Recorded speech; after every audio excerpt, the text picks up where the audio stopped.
Welcome into this special edition of the Fast Lane Trade Lyle here with you. Time to preview Liberty versus the University of Louisiana Monroe with the voice of the Warhawks, Nick White. Nick, let's jump right into this and let's talk about the quarterback situation. Kind of unique for the Warhawks, obviously bringing in Rich Rod as the OC. His son, Rhett Rodriguez, was the presumed starter at the beginning of the year, and then got a lung infection actually and has been out. How has that affected the team? Obviously, you have Casey Rogers step in. So what is the quarterback situation heading into this game against Liberty? Well, I think you're going to see three guys. I think that's still going to be the case. And look, going into the Troy game, we were told that you were going to play, or ULM was going to play four quarterbacks. And so be prepared for a young kid, Jaya Wright, who looked good in garbage time, albeit, but looked good the other day, threw a touchdown pass, his first career touchdown pass this past week. But, I just want to talk about Rhett for a moment. And Rhett was a game manager, okay? And he brings stability to this offense in that he knows Rich Rodriguez's offense as good as Rich Rodriguez. He's grown up with it his entire life. And so he knew the offense, but I want to talk about the character and just, how tough that kid is. He got hurt. This lung injury happened early in the game against Troy in the first quarter, and he played through it the entire football game, took some hellacious shots throughout the course of that football game and kept playing. It wasn't really discovered until he was kind of coughing and wheezing a little bit in the post-game press conference. And so the training staff saw that, kind of got to one of the physicians that are team physicians that are there checking on guys after the game. And they checked out, listened to his lungs and said, "This doesn't sound right. Call the ambulance immediately." And then, I don't want to get too deep in the story, but went through a pretty traumatic and painful experience once he got to the hospital and to get that lung back inflated and back ready to go. We don't know if he's going to play again this year. That's going to be a family decision. He should be cleared. But we've missed his leadership and stability on the field. Now, he's still there in the meetings helping all those guys. Rogers is more of a running quarterback, but he has shown the ability to throw the football better lately. Colby Suits, who is now the number 2, he was last year's starter. He's really just a pocket passer. He's not very mobile, and I don't think particularly he fits well in Rich Rodriguez's system. Now, Jaya Wright, if he can start to pick it up, I think he can definitely be a quarterback for the future. But missing Rhett has been, I think, a big detriment to this football team here in the last 2 football games. And unfortunately, on the other side is one of the best quarterbacks in the country in Malik Willis to kind of compare the situations. But speaking of that, with that guy on the sideline, and Rich Rod is definitely known for, his running game and kind of building off the run. Think of Khalil Tate, and then you think about how good Matt Corral is. Well, under Rich Rod's system, he really didn't fit. It was John Rice Plumlee, who was the starter really at Ole Miss when he was there as the OC. Looking back on it, which is kind of weird to think about where Matt Corral is in terms of this kind of discussion with the Heisman Trophy. But do you expect kind of a focus on the run game and especially, time of possession and trying to keep, the Liberty high power offense off the field against a defense that has been very successful to the pass? Yeah, and unfortunately though, that's not Rich Rodriguez's style. He's going to run a hurry up offense no matter what, and that's just something that this team's going to have to get adjusted to. So I think his mentality is he's going to run what he runs, and it's up to the players to execute it. The run game has to get better, no doubt. And anytime you can chop up a couple of first downs in a possession, then you are going to chew up some clock. So yes, the best defense for ULM could be some good offense here, and hopefully we'll see it. The offense has steadily gotten better. It was not very good against Kentucky and not very good against Jackson State. Did just enough against Troy, and even some of the numbers might be deceptive against Coastal Carolina and Georgia State, in particular last week against Georgia State. But hopefully they can come up with a way to be able to get some pretty good production against the Liberty defense that one of the best in the country. Yeah, absolutely. And obviously, Rich Rod coming in, Terry Bowden, the head coach. This is a very star-studded staff for ULM. How has this staff kind of adjusted, with the players and as, this season has gone on, especially, Rich Rod coming in very recently? Well, and you got about 50 new players here. So, I mean, here we are in game 6, but I still don't know I still really don't know what kind of a football team we have at ULM. They're still trying to figure it out themselves. But what you got with these two guys, you got 2 head coaches now.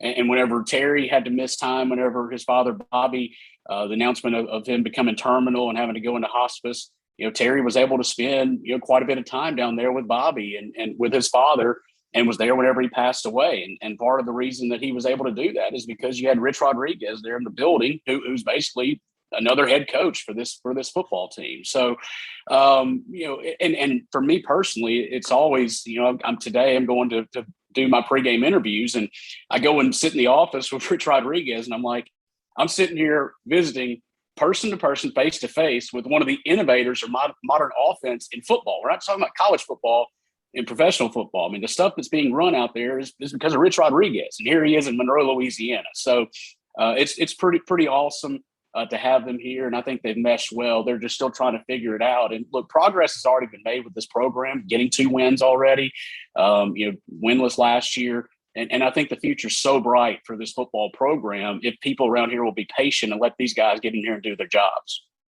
And you touched on the improvement of the running game. What have you seen from guys like, obviously the leading rusher right now is Henry, Andrew Henry is the leading rusher right now. Do you expect him to get the workload, or is it the running back by committee?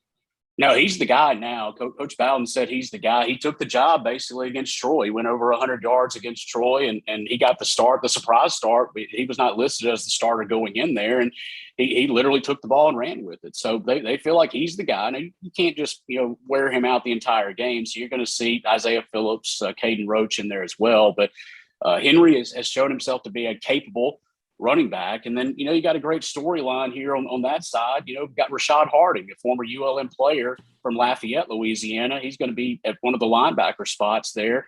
And we'll see. He's going to have some pretty big responsibilities in this running game, and as far as trying to shut down ULM's offense.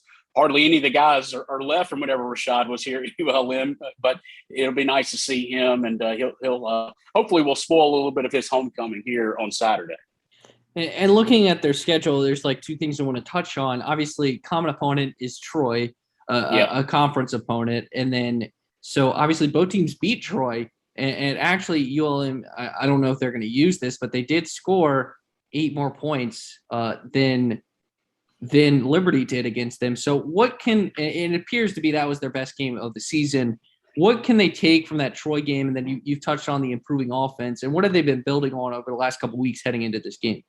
Yeah, well, the biggest thing on that Troy, you got to remember ULM was a 24-point underdog against Troy and came in and won the game 29-16. Troy put a touchdown on the board with 30 seconds left. So, ULM really dominated that football game against Troy, and everybody was surprised. I was as surprised as anybody that ULM went and did that, especially whenever I saw, how well Troy played against Liberty. I think Liberty's a really good football team, and we saw that last year from them. But then you had some regression there, and I think part of that is at the quarterback spot. But I think also, you played 2 really good running football teams. Coastal Carolina, I've been asked this about them, and certainly Liberty fans know about Coastal and some of the games they had last year. They are worthy of their ranking. What they have done is so impressive in their offense, and Jamie Chadwell will be the hottest name in college football out there.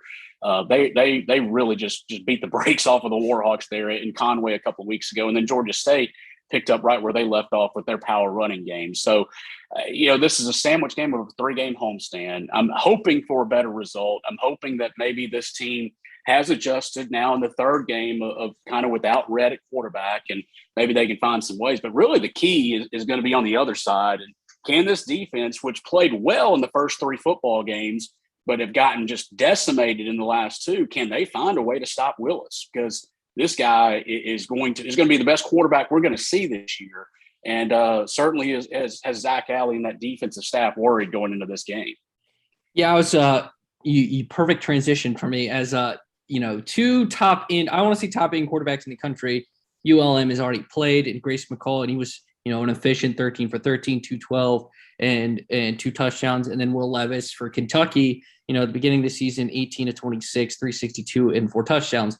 Well, that just takes a step up with maybe the presumed number 1 pick in Malik Lewis.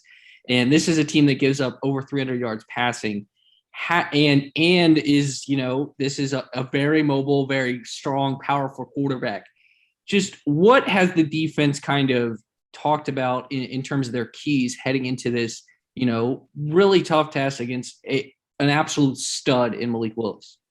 Well, I think number one, pray. I think that's going to be a big one. Liberty fans have given Lane last week. That's right. Just pray. Just pray. And maybe he'll have a bad game.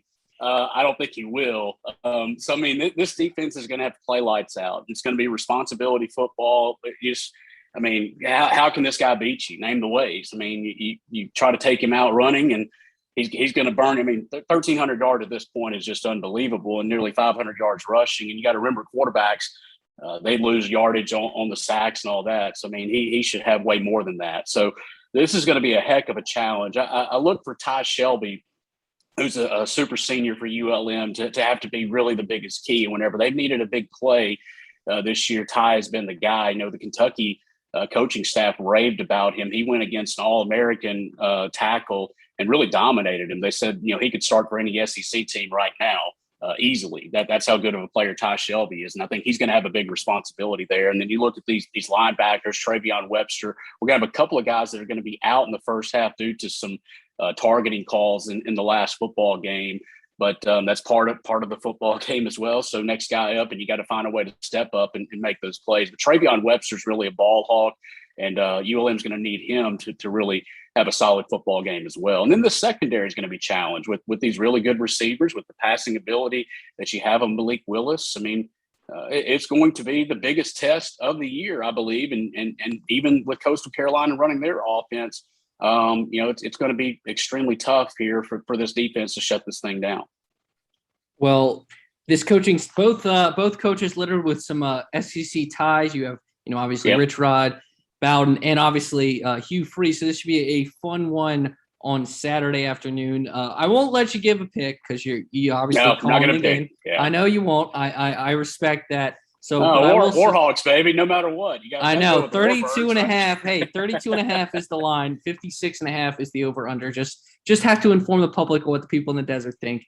I look at the line every game I call. I look at the lines because I'm always going to reference that. And I referenced it a lot against Troy because ULM being 24-point dogs in that football game. So stranger things have happened. So it shows they can pull off the upset. Just give me a couple of keys that you want to just see maybe early on. Obviously, Liberty, if you look at the kind of box score, slow starts has been a thing for them, and they've been able to pour it on late.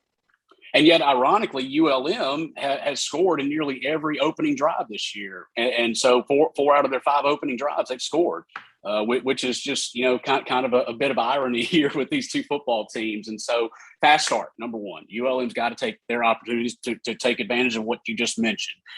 Number two, we've got to find a way, meaning ULM, to shut down Malik Willis. And nobody else has really been able to do that this year. But can this defense, who's been challenged, and I think they have been challenged this week by Zach Alley and that staff, to be able to step up and handle their business. So will they do that?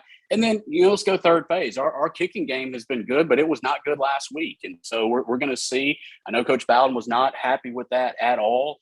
And has harped on that quite a bit and needs to see better production out of the kicking game as a whole. So all 3 of those, and then this team's going to have to play a perfect game to beat an outstanding Liberty Flame squad this Saturday.